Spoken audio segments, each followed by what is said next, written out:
സ്പീക്കറുടെ ഭാഗത്തു നിന്നും സർക്കാരിൻ്റെ ഭാഗത്തു നിന്നും വളരെ ദൗർഭാഗ്യകരമായ കാര്യങ്ങളാണ് ഇന്ന് സഭയിലുണ്ടായത്. ഞങ്ങൾ ജനാധിപത്യപരമായ ഒരു ആവശ്യമാണ് ഉന്നയിച്ചത്.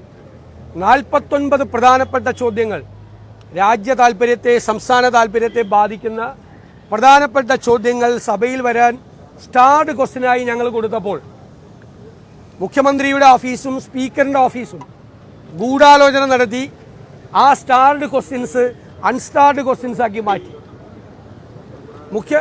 സ്പീക്കറുടെ പേഴ്സണൽ സ്റ്റാഫിൽപ്പെട്ട ഒരാളാണ് ലെജിസ്ലേച്ചർ സെക്രട്ടേറിയറ്റിൽ ചെന്നിരുന്ന് ഈ സ്റ്റാർഡ് ക്വസ്റ്റ്യൻസ് ആകേണ്ടത് അൺസ്റ്റാർഡ് ക്വസ്റ്റ്യൻസ് ആക്കി മാറ്റിയത്. നിയമസഭയിൽ ഞങ്ങൾക്ക് ചോദിക്കാനുള്ള അവകാശങ്ങളാണ് ഒരു കാലത്തും ഇല്ലാത്ത തരത്തിൽ പച്ചയായി നിഷേധിക്കപ്പെട്ടത്. 49 ചോദ്യങ്ങൾ. അതുമായി ബന്ധപ്പെട്ടാണ് സഭയിൽ ബഹളമുണ്ടായത്.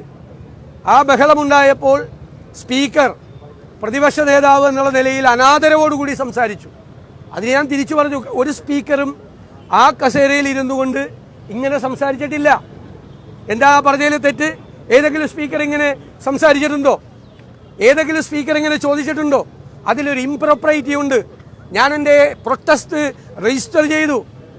ഭരണകക്ഷിയുമായി കൂട്ടുചേർന്ന് ഈ ചോദ്യോത്തരങ്ങൾ മാറ്റിയത് സ്പീക്കർ അതിലുള്ള കുറ്റബോധം കൊണ്ടാണ് അദ്ദേഹം ഇങ്ങനെ ചെയ്യുന്നത്.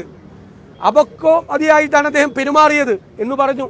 ആദ്യമായിട്ടാണ് സ്പീക്കർ ഇങ്ങനെ പറയുന്നത്. അതിനുള്ള മറുപടിയാണ്. അത് സഭാരേഖകളിൽ നിന്ന് നീക്കം ചെയ്തു. മുഖ്യമന്ത്രിയും പാർലമെന്ററി കാര്യമന്ത്രിയും സഭ്യതരമായ പരാമർശങ്ങൾ ഞങ്ങൾക്കെതിരായി നടത്തി. അത് സഭാ നടപടികളിൽ നിന്ന് നീക്കം ചെയ്യുന്നില്ല. ഞാനും മുഖ്യമന്ത്രിയും തമ്മിൽ ഇക്കാര്യത്തിൽ നടത്തിയ ഡിബേറ്റ്, അതിൽ ഞാൻ നടത്തിയ പരാമർശങ്ങൾ മുഴുവൻ സഭാ ടിവിയിൽ നിന്ന് നീക്കം ചെയ്തു. മുഖ്യമന്ത്രിയും പാർലമെന്ററി മന്ത്രിയും സ്പീക്കറും പറഞ്ഞത് മാത്രം സഭാ ടിവിയിൽ നിൽക്കുന്നത്. എന്തിനാ പിന്നെ ഈ സഭാ ടി വി? സഭയിൽ പ്രതിപക്ഷ നേതാവും മുഖ്യമന്ത്രിയും നടത്തിയ ഡിബേറ്റ് പുറത്തു വരണ്ടേ?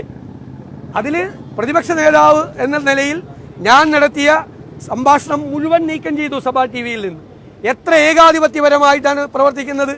പിണറായി വിജയൻ നരേന്ദ്രമോദിയാകാൻ ശ്രമിക്കുകയാണ്. നരേന്ദ്രമോദിയാകാൻ അദ്ദേഹം വളരെ മോശമായ പരാമർശം എന്നെക്കുറിച്ച് നടത്തിയപ്പോൾ ഞാൻ പറഞ്ഞുവല്ലോ, ഞാൻ വിശ്വാസിയായിട്ടുള്ള ഒരാളാണ്, എല്ലാ ദിവസവും പ്രാർത്ഥിക്കുന്ന ഒരാളാണ്. എൻ്റെ പ്രാർത്ഥനയിൽ ഒരു കാര്യം, ഈ പിണറായി വിജയനെ പോലെ അഴിമതിക്കാരനാകരുതെന്നും അദ്ദേഹത്തിൻ്റെ നിലവാരത്തിലേക്ക് ഞാൻ താഴ്ന്നു പോരുന്നതാണ് ഞാൻ പറഞ്ഞതാണ്. അദ്ദേഹം പറഞ്ഞതിനുള്ള മറുപടിയാണ്. ചോദിച്ചു വാങ്ങിച്ചാണത്. ആ മറുപടി ചോദിച്ചു വാങ്ങിച്ച മറുപടിയാണ്. ഞങ്ങൾ ഉയർത്തിയ വിഷയം അത് വളരെ ഗൗരവത്തോടു കൂടി ഞങ്ങൾ ഇനിയുള്ള ദിവസവും സഭയിൽ ചർച്ച ചെയ്യും. അതെന്താണ്? മലപ്പുറം, കേരളം മുഴുവൻ, പ്രത്യേകിച്ച് മലപ്പുറം ജില്ല സ്വർണ്ണക്കള്ളക്കടത്ത് നടത്തുന്ന സ്ഥലമാണ്. ഹവാല പണം നടത്തുന്ന സ്ഥലമാണ്.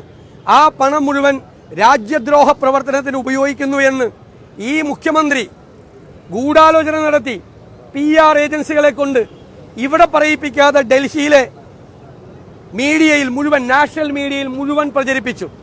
മുഖ്യമന്ത്രിക്കെതിരായി പാർട്ടിയിലും പുറത്തു നടക്കുന്ന നീക്കങ്ങളുടെ പുറകിൽ ഈ കള്ളക്കടത്ത് സംഘമാണ്, കള്ളക്കടത്ത് പിടിച്ചതുകൊണ്ടാണ് നടത്തുന്നതെന്ന് പറഞ്ഞു. ഞാൻ ചോദിക്കട്ടെ, അങ്ങനെ ഈ കള്ളക്കടത്ത് പണം രാജ്യദ്രോഹ കുറ്റത്തിന് വേണ്ടിയാണ്, രാജ്യദ്രോഹം ചെയ്യാൻ വേണ്ടിയിട്ടാണ് അത് ചെലവാക്കുന്നതെങ്കിൽ ഒരാളെ ഈ മുഖ്യമന്ത്രിയുടെ പോലീസ് അറസ്റ്റ് ചെയ്തോ? ഒരാളെ? അപ്പൊ ഇത് വെറും പൊളിറ്റിക്കൽ അജണ്ടയാണ്, സംഘപരിവാർ അജണ്ടയാണ്, ജനങ്ങളെ ഭിന്നിപ്പിക്കുക. സെപ്റ്റംബർ 13-ാം തീയതി ഈ PR ഏജൻസി നാഷണൽ മീഡിയയ്ക്ക് മുഴുവൻ ഈ വാർത്ത കൊടുത്തു. സെപ്റ്റംബർ 21-ാം തീയതി മുഖ്യമന്ത്രി, ഇപ്പൊ പറഞ്ഞല്ലോ, പ്രസ് സെക്രട്ടറി ഹിന്ദുവിന്റെ കാര്യം പറഞ്ഞപ്പോൾ പറഞ്ഞു മലപ്പുറം എന്ന് പരാമർശിച്ചിട്ടില്ല. സെപ്റ്റംബർ 21-ാം തീയതിയിലെ മുഖ്യമന്ത്രിയുടെ പത്രസമ്മേളനത്തിൽ മലപ്പുറം എന്ന് പറഞ്ഞിട്ടുണ്ട്.